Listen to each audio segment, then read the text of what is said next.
नमस्कार प्रिय विद्यार्थियों, आप सभी का सोनी मैथ क्लासेस में हार्दिक स्वागत है। लास्ट लेक्चर में अपन ने जो कंपोजिशन टेबल होती है वह किस प्रकार से तैयार की जाती है यह पढ़ा था। आज अपन देखते हैं उसके नेक्स्ट का जो पार्ट है वह। तो इसके बाद हमें दिए गए हैं एग्जाम्पल 11, 12 एंड 13, तो वे आज अपन डिस्कस करेंगे। तो एग्जाम्पल नंबर जो 11 है उसमें दिया गया है कि वास्तविक संख्याओं के समुच्चय R में स्टार संक्रिया निम्न प्रकार से परिभाषित है: A star B is equal to A plus B minus AB for every AB belong to R। तो आपको यहाँ पर सबसे महत्वपूर्ण चीज जो ये है कि आपको यह ध्यान में रखना होता है कि जो संक्रिया है वह क्या दी गई है। तो A स्टार B बराबर दिया गया है A plus B minus AB। यदि अपन इसे पहली संख्या और इसे दूसरी संख्या माने तो यह है पहली संख्या प्लस दूसरी संख्या माइनस पहली संख्या गुणा दूसरी संख्या। इस प्रकार से आपको इसे ध्यान में रखना है।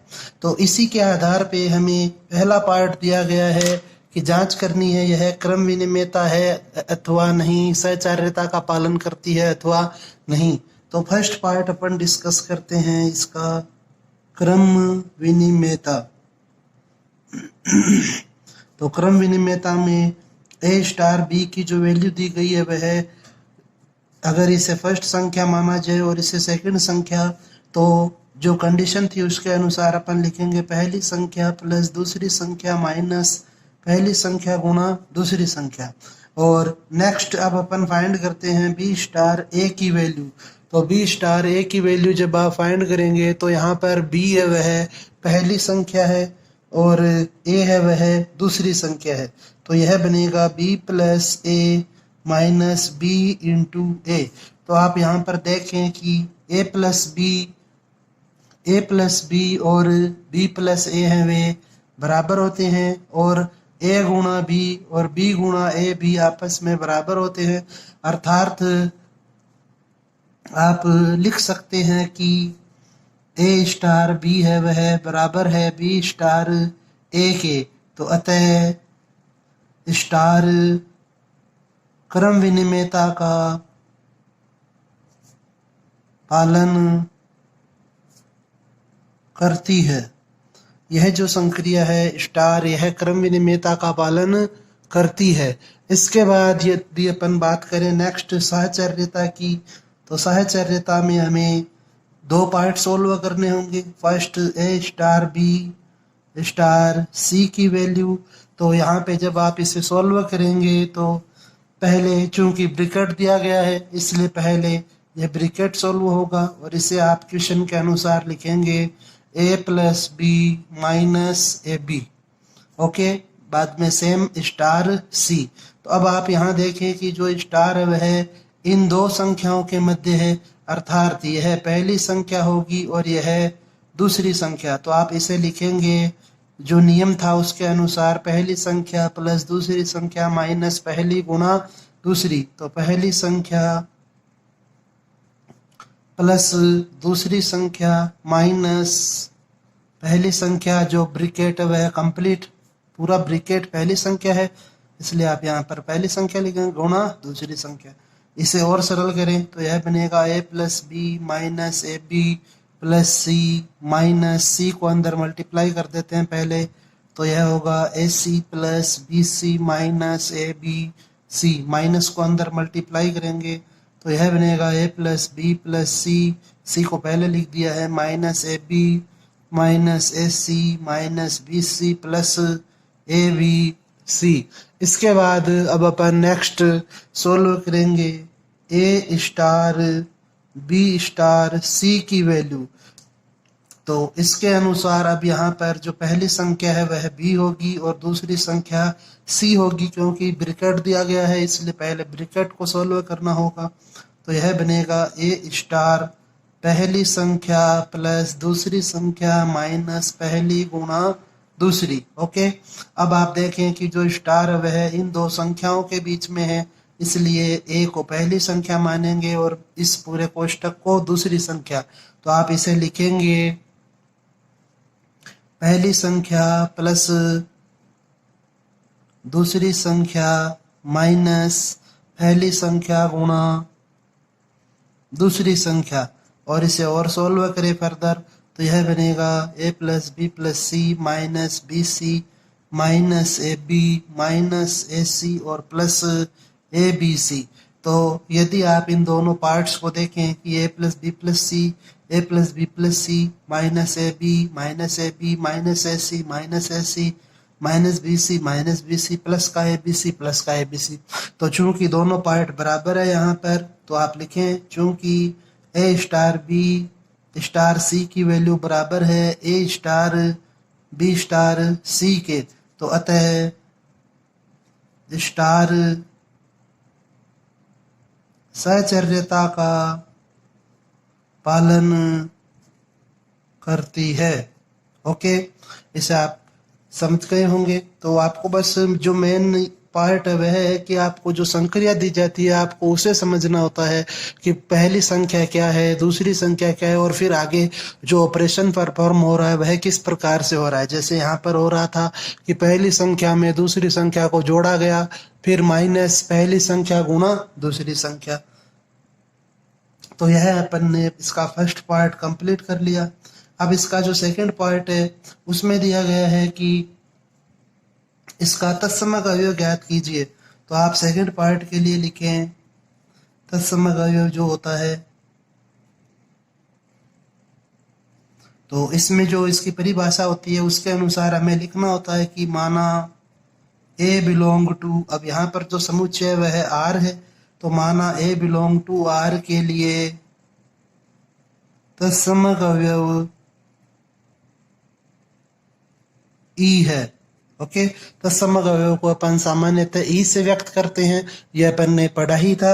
अब आप देखें यहाँ पर कि आप लिखेंगे अतः परिभाषा के अनुसार, अतः परिभाषा के अनुसार, अब आप यहाँ पर लिखें कि जो परिभाषा होती है वह होती है ए, और जो ये दो संख्याएं हैं इसे अपन फर्स्ट और इसे अपन सेकंड मानेंगे। तो a star e is equal to होता है ए, तो इसे यहाँ पर अब आप जब ये संक्रिया लगाएंगे फर्स्ट सेकंड मान के, तो यह बनेगा ए प्लस ई माइनस ए गुणा ई बराबर ए। तो ए से ए कैंसिल होगा और यहाँ पे आपको मिलेगा E 1 minus A is equal to 0। तो इसलिए अपन को जो तत्समक अवयव है ई उसकी वैल्यू फाइंड करनी है, तो इसलिए यहाँ से ई की वैल्यू हो जाएगी 0, क्योंकि जो यह वैल्यू है यह 0 में चली जाएगी। तो अतः तत्समक अवयव हमें प्राप्त होता है। अतः ए बिलोंग टू आर के लिए तत्समक अवयव ई बराबर 0 है। इसके बाद में इसका थर्ड पार्ट देखें, आपको ज्ञात करना है व्युत्क्रमणीय अवयव। तो व्युत्क्रमणीय अवयव के लिए आप यहाँ पर लिखें नंबर थर्ड, इसका जो पार्ट है व्युत्क्रमणीय अवयव को अपन सामान्यतः x के द्वारा डिनोट करते हैं। तो अपन लिख देंगे पहले यह बात कि माना a बिलोंग टू r के लिए व्युत्क्रमणीय अवयव x है, तो अतः a star x is equal to e होता है परिभाषा के अनुसार। तो अतः अब आप यहाँ पर इसको लिखेंगे कि पहली संख्या प्लस दूसरी संख्या माइनस पहली संख्या गुणा दूसरी संख्या बराबर ई की वैल्यू हमें 0 दी गई है, इसलिए आप यहाँ पर लिखेंगे इसे 0। और आप इसे जब और फर्दर सॉल्व करेंगे तो यह बनेगा a is equal to A X minus X, और इसे अपन लिख सकते हैं कि चूंकि हमें x की वैल्यू फाइंड करनी है इसलिए x यहाँ से कॉमन लिया, तो x की जो वैल्यू हमें मिली वह होगी a अपॉन a माइनस 1। तो अतः x बिलोंग टू, अतः a बिलोंग टू r के लिए व्युत्क्रमणीय अवयव x बराबर a अपॉन a माइनस 1 होगा।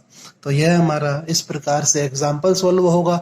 इसके बाद नेक्स्ट अपन एग्जाम्पल डिस्कस करते हैं, एग्जाम्पल नंबर 12 को। तो एग्जाम्पल नंबर 12 में आपको जो संक्रिया दी गई है वह आपको विशेष ध्यान से देखनी है। और यह जो संक्रिया यह अवयवों पे नहीं लग रही है, यह जो संक्रिया है वह कर्मित युग्म पे लग रही है कि पहला जो कर्मित युग्म है वह ए कोमा बी है और दूसरा जो कर्मित युग्म है वह सी कोमा डी है। तो आपको इसी को आधार मानते हुए यह समझना है कि मान लीजिए यह पहली संख्या है, यह दूसरी संख्या, यह तीसरी संख्या और यह चौथी संख्या। तो यहाँ पर जो रिजल्ट लेना है हमें वह इस प्रकार से लिखना है कि a इंटू सी, अर्थात पहली संख्या को गुणा करना है तीसरी संख्या से, नेक्स्ट b गुणा सी, अर्थात दूसरी संख्या को गुणा करेंगे तीसरी संख्या से और फिर उसमें आपको चौथी संख्या को जोड़ देना है। तो यह हमारी संक्रिया का नियम है यहाँ पर कि दो कर्मित युग्म दिए हुए होंगे तो वहां पे अपन फर्स्ट, सेकंड, थर्ड, फोर्थ उन्हें मान लेंगे संख्याओं को और फिर आगे जो रिजल्ट लिखना है वह इस प्रकार से है कि first into third comma second into third plus 4। अब वह संख्या कुछ भी हो, चाहे आपको बस यह क्रम ध्यान में रखना है कि पहली संख्या को तीसरी संख्या से गुणा करेंगे, कोमा दूसरी संख्या गुणा तीसरी संख्या और फिर उनका जो भी रिजल्ट होगा उसमें चौथी संख्या को जोड़ देना है। ओके, तो अब अपन यहाँ पर जांच करते हैं क्रम विनिमयता की।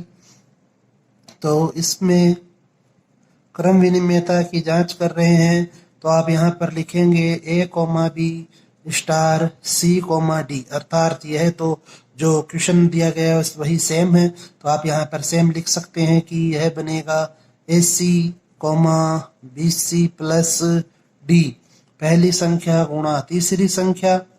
यहाँ पे आप नंबरिंग कर लीजिए इनकी, कोई प्रॉब्लम नहीं है। तो पहली संख्या गुणा तीसरी संख्या और दूसरी संख्या गुणा तीसरी संख्या प्लस चौथी संख्या। और नेक्स्ट अब जब आप जांच करेंगे तो क्रम विनिमयता में अपन a star b is equal to b star a सिद्ध करते हैं। तो यहाँ पर जो संख्याएं होती है उन्हें चेंज करते हैं, इसलिए यहाँ पर भी आपको इन क्रमित युग्मों को चेंज करना होगा। तो आप लिखेंगे C D star A B. अब यहाँ पर जो पहली संख्या है वह सी है, दूसरी संख्या डी, तीसरी संख्या ए और चौथी संख्या बी है। तो जो नियम है उसके अनुसार पहली संख्या तीसरी संख्या से मल्टीप्लाई होगी। तो आप लिखेंगे सी इंटू ए। तो यहाँ तक तो सेम है कि a इंटू सी कीजिए चाहे c इंटू ए कीजिए, एक ही बात है। नेक्स्ट दूसरी संख्या को मल्टीप्लाई करना है तीसरी संख्या से, तो आप लिखेंगे डी ए। तो देखिए यहाँ पर ये दोनों अलग अलग हैं और प्लस चौथी संख्या, तो यह पूरा पार्ट है वो अलग आ रहा है। तो आप यहाँ पर लिखें कि चूंकि a comma B star C comma D का मान बराबर नहीं है C comma D star A comma B के, तो अतः स्टार क्रम विनिमयता का पालन नहीं करती है। अतः स्टार क्रम विनिमयता का पालन नहीं करती है। ओके, अब अपन नेक्स्ट डिस्कस करते हैं इसी पार्ट में। फर्स्ट जो पार्ट है इसका उसमें साचार्यता। तो साचार्यता के लिए आप देखें कि हमें दिया गया है इसका जो नेक्स्ट पार्ट है साचार्यता। तो आप वैल्यू फाइंड करेंगे। अब साचार्यता के लिए हमें 3 अवयव चाहिए होते हैं। तो यहाँ पर कर्मित युग्म चल रहा है क्योंकि क्वेश्चन में, तो इसलिए 3 कर्मित युग्म लेंगे। तो आप लिखेंगे a comma B star C comma D star e comma f. अब चूंकि 3 संख्याएं दी गई है और जो संक्रिया है वह 2 ही संख्याओं पे लगती है, तो पहले आपको इस ब्रैकेट को सॉल्व करना होगा। तो इस ब्रैकेट में जो पहली संख्या है वह सी मान लेंगे, दूसरी संख्या डी, तीसरी संख्या ई और चौथी संख्या एफ। तो आप इसे लिखेंगे ए कोमा बी स्टार, यह तो इतना तो सेम रहेगा। और बाद में नेक्स्ट अब आप यहाँ पर लिखेंगे पहली संख्या को मल्टीप्लाई करना था तीसरी संख्या से, तो आप इसे लिखें सी ई नेक्स्ट दूसरी संख्या को मल्टीप्लाई करना था तीसरी संख्या से, तो यह बनेगा DE प्लस F। ओके, अब यहाँ पर आप देखें वापस से यह पहला क्रमित युग्म है और यह दूसरा क्रमित युग्म है, और यह जो संख्याएं हैं वे बनेंगी इस प्रकार से। यह पहली संख्या मान लेंगे, यह दूसरी, यह तीसरी, और यह है पूरी की पूरी संख्या चौथी। तो आप इसे वापस से सरल करें तो पहली संख्या मल्टीप्लाई होगी तीसरी से, तो आप लिखें A इंटू CE कोमा दूसरी संख्या मल्टीप्लाई होगी तीसरी से, और प्लस आपको इसमें ऐड कर देना है चौथी संख्या को। तो यह कुछ इस प्रकार से बनेगा। अब इसे अपन और सोल्व कर लेते हैं, तो यह बनेगा BCE plus DE plus F। तो यह इस सहचर्य संक्रिया का सॉल्यूशन होगा। इसके बाद नेक्स्ट अब अपन डिस्कस करते हैं AB स्टार CD और स्टार EF की वैल्यू को। तो यहाँ पर अब हमें पहले इसे सोल्व करना है, इस पार्ट को, मझला कोष्ठक को।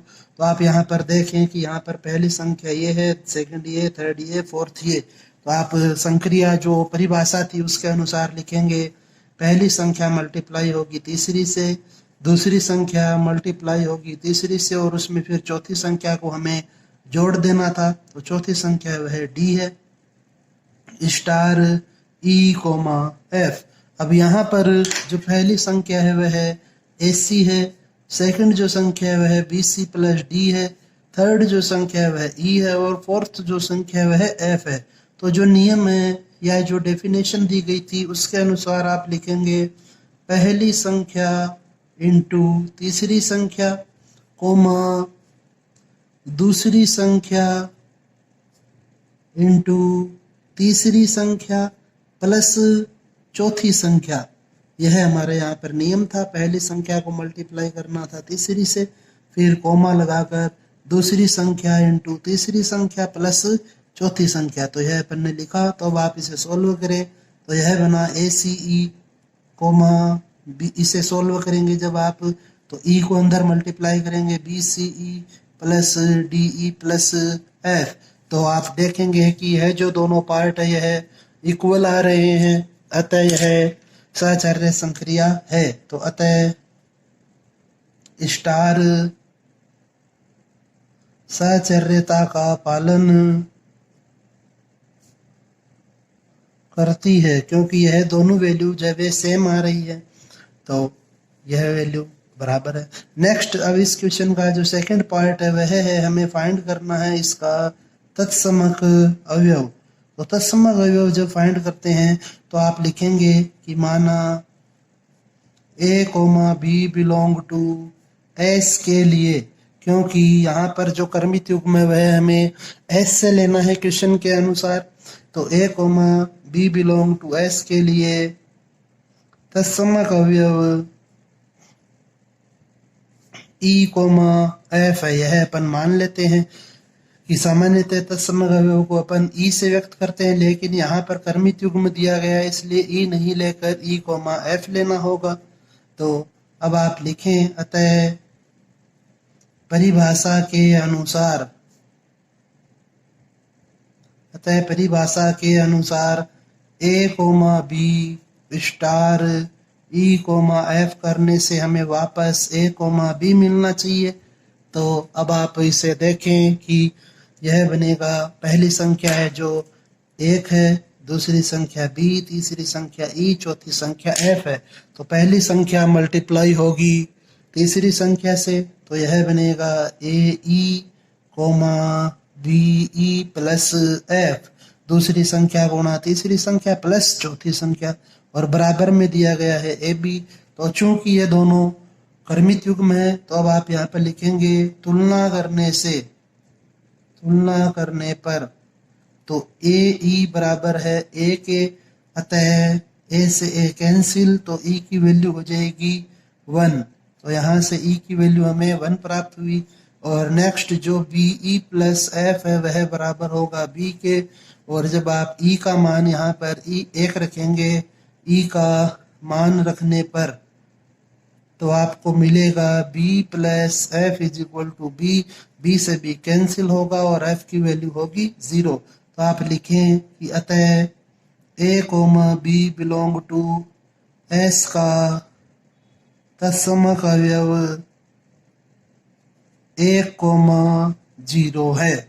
ओके, यह इसका तत्समक अवयव होगा। अब इसका जो नेक्स्ट पार्ट है, थर्ड पार्ट, हमें व्युत्क्रमणीय अवयव फाइंड करना है।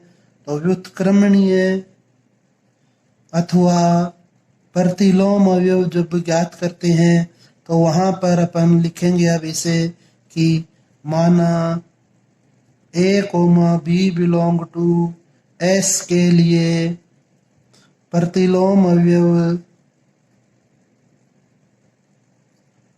एक्स कोमा वाई है, क्योंकि अपन जो प्रतिलोम अवयव होता है उसे एक्स से लिखते हैं, लेकिन बात हो रही है क्रमित युग्म की, इसलिए एक्स नहीं लेकर एक्स कोमा वाई लेना होगा।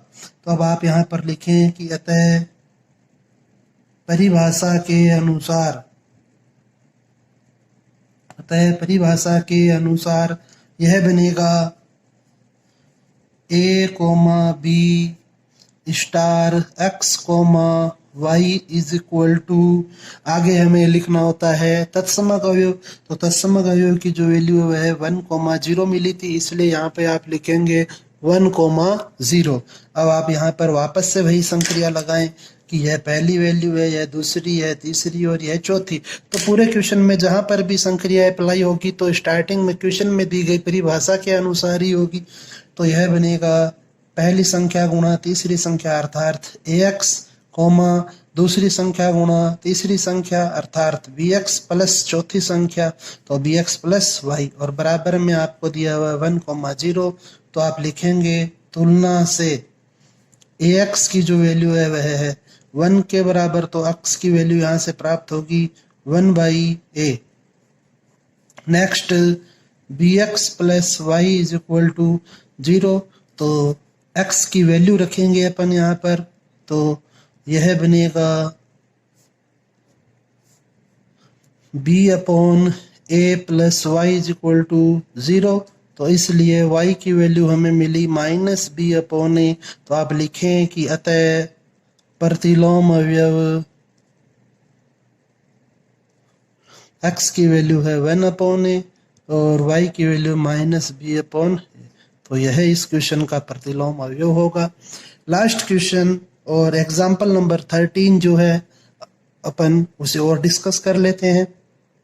तो उसमें दिया गया है कि यदि S में 4 समुच्चय दिए गए हैं कि यदि S वह ABCD बिलोंग करता है, A है वह रिक्त समुच्चय है, B के अंदर 2 अवयव हैं, C में भी 2 अवयव दिए गए हैं और D में ABC दिए गए हैं।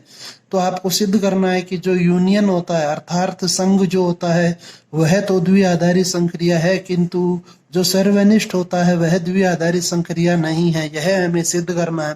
तो द्विआधारी संक्रिया को समझने के लिए यह वैसे भी सबसे बेहतरीन एग्जाम्पल आप इसके द्वारा समझ सकते हैं द्विआधारी संक्रिया को। तो फर्स्ट अपन लिखते हैं यहाँ पर संघ अर्थात यूनियन के लिए। तो आप लिखेंगे कि ए यूनियन बी, तो ए की जो वैल्यू है 5 है, यूनियन बी की जो वैल्यू दी गई है वह है ए बी। तो 5 में जब आप ए बी को ऐड करेंगे, यूनियन का अर्थ होता है कि हमें वैल्यूज को साथ लिखना होता है, तो यहाँ से यह हमें ए बी ही मिलेगा अर्थात ए बी था वह समुच्चय बी था, तो बिलोंग कर रहा है एस में। तो आपने समुच्चय एस से 2 संख्याएं ली ए और बी, उन पे यूनियन ऑपरेशन परफॉर्म किया और उसका परिणाम भी आपको एस से मिल रहा है, अतः यह द्विआधारी संक्रिया है। नेक्स्ट अपन चेक करते हैं ए और सी के लिए। तो ए यूनियन सी जब आप चेक करेंगे तो 5 यूनियन सी की वैल्यू है ए कोमा सी, इसे जब आप ऐड करेंगे तो आपको ए कोमा सी ही मिलेगा, तो यह सी मिल रहा है बिलोंग टू एस, अर्थात यह भी द्विआधारी संक्रिया को पालन कर रहा है। नेक्स्ट ए का यदि यूनियन किया जाए डी से, तो ए है वह 5 है, 5 का यूनियन करना है डी अर्थात ए बी सी से, तो जब आप इसे सोल्व करेंगे तो हमें ए बी सी ही प्राप्त होगा, और यह जो समुच्चय है यह व्यक्त कर रहा है डी को, और डी है वह एस में उपस्थित है। तो अपन ने दो वैल्यूज ली ए और डी, उन पे यूनियन ऑपरेशन को परफॉर्म किया, और जो रिजल्ट मिल रहा है वह भी एस में ही मिल रहा है, अतः यह भी द्विआधारी संक्रिया। अब अपन चेक कर लेते हैं बी के लिए। तो बी और यदि सी का यूनियन किया जाए तो बी में दिया गया है ए बी यूनियन सी में दिया गया है ए सी। तो जब आप इनका यूनियन करेंगे तो मिलेगा ए बी सी, और ए बी सी है वह बराबर है डी के। तो यहाँ से आप समझे द्विआधारी संक्रिया को कि आपने एस से दो अवयव लिए बी और सी लिए, और उन पे यूनियन ऑपरेशन को परफॉर्म किया, तो जो परिणाम है वह मिल रहा है डी।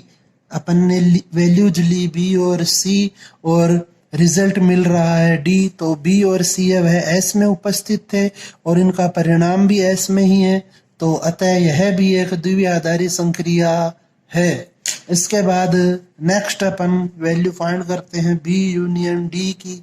तो इसे जब आप सोल्व करेंगे तो यह बनेगा ए बी यूनियन डी की वैल्यू है ए बी सी। तो जब आप इसे सोल्व करेंगे तो यह बनेगा ए बी सी, अर्थात डी और डी जो है वह एस में उपस्थित है, अर्थात बी और डी के लिए भी यह द्विआधारी संक्रिया है।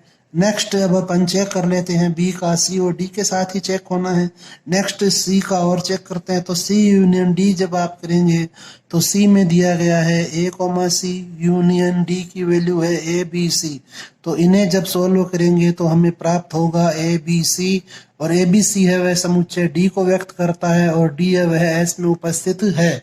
तो अपन ने समुच्चय डी में एस में जितने भी वैल्यूज जितने भी समुच्चय दिए गए थे ए बी सी डी, उन सभी पे यूनियन को अप्लाई करके देखा, और जो परिणाम है वह भी एस से ही मिल रहा है। तो आप लिख सकते हैं कि अतः यूनियन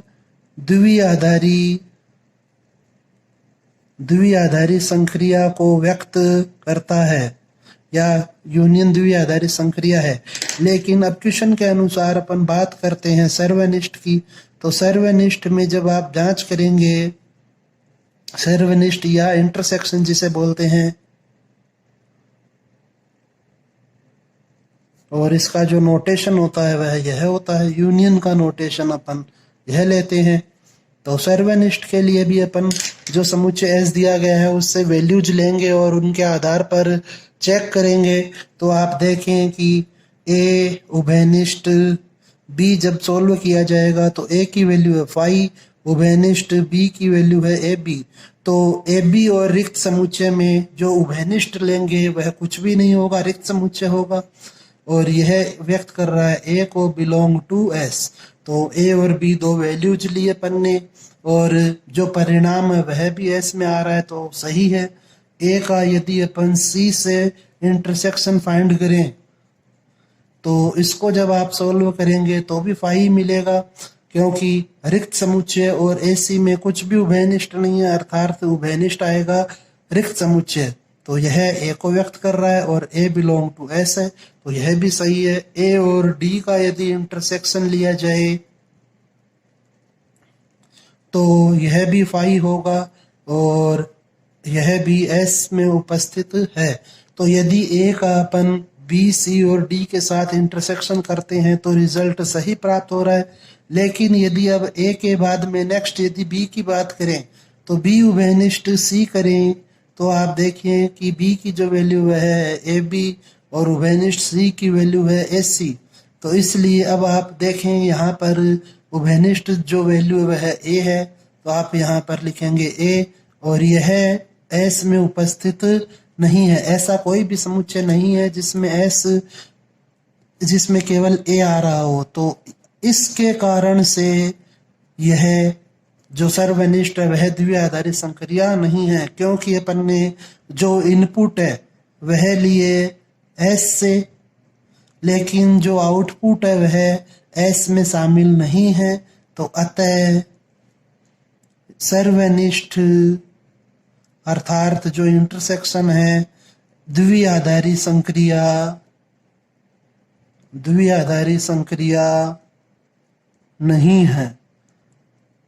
ओके प्रिय विद्यार्थियों, यह आज के हमारे 3 क्वेश्चन थे। Example number 11, 12 and 13 important question है, तो आप इनको वापस से भी एक बार देखें। ओके, और उम्मीद करता हूँ कि आप पीछे जितने भी लेक्चर्स डिस्कस किए गए हैं उन्हें देख रहे होंगे और साथ ही साथ नोट भी कर रहे होंगे। Okay, thank you.